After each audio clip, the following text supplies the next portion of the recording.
I did like a little, like, it wasn't Lifetime. It was it was a movie. It was a movie that we shot like in Turks and Caicos, which was a lot of fun, but it was very small budget. But my mom loves the movie. I'm blanking on the name of it. Thank God. Don't go watch it. But I remember You're not feeling like that was on cool. the name at all. You know exactly the name of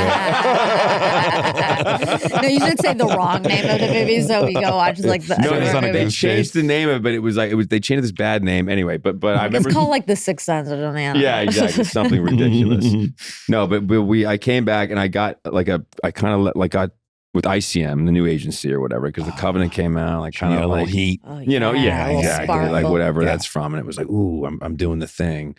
And then I remember going into their office to see the pilots, and it was like, these hard scripts, and it said Gossip Girl. And I'm like, that's like the stupidest name ever for a show, I was like, they're gonna change that name, change it. Sounds a little emasculating. Like, I'm gonna be on a show called Gossip Girl. It sounds so weird. I didn't realize it was a whole book franchise, and they had people that were fans of it. And I'm offended you hadn't been reading the Gossip Girl YA. You didn't read those growing up? Of course I did. But then that was like a 6, back when you would have to read for the first couple people, then like producers, director, execs, and then you're in like the conference room with like the stadium seating. And for people who don't know, you also at some point in auditioning, they make you negotiate your contract.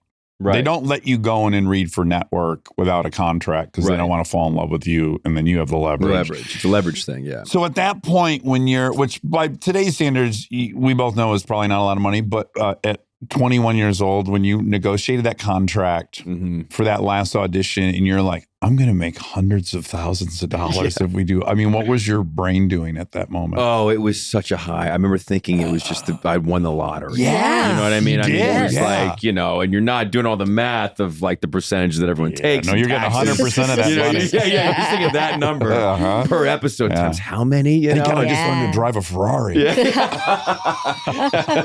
One certainly in my future. I'm going back. Yeah, I'm going back to that job.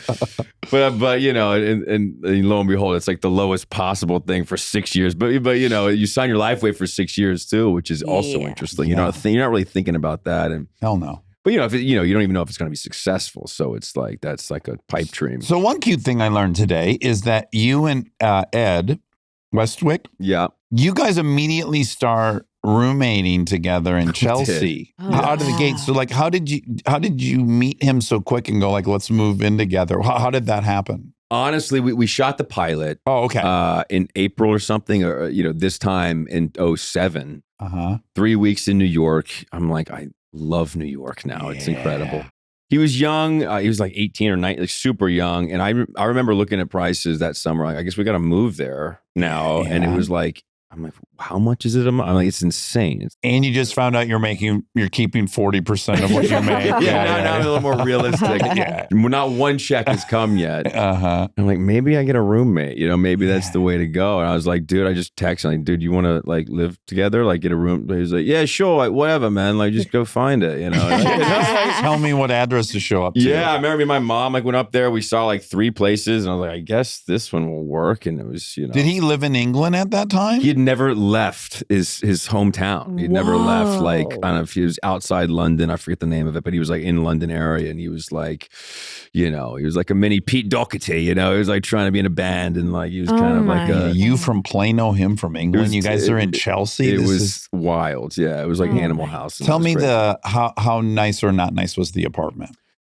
It started out nice, and then it was like, what was funny, like there was like I forget what they call it, a 2-bedroom convertible. So it was an office that I had a wall just of sheetrock built, and it was like basically like a closet. And I was like, hey, I'll pay a little bit more a month for the first 6 months. Take the master. You live in the closet. You live in the closet. And I found the place. You proposed the flip. Nice. I actually did propose it. And they don't flip. You pay more, and that, of course, never happened. It never happened. Every 6 weeks, everyone's like, team of movers are in there. It never happened. And it was decidedly disgusting. But it was so much fun. I mean, it was incredible. You have a charmed life on the fun spectrum. It was a lot. It was a lot, though. Due to the dynamic of all the people on the show, because, I mean, for one, it's, teen show, hot show, all eyes, and drama. It's so dramatic.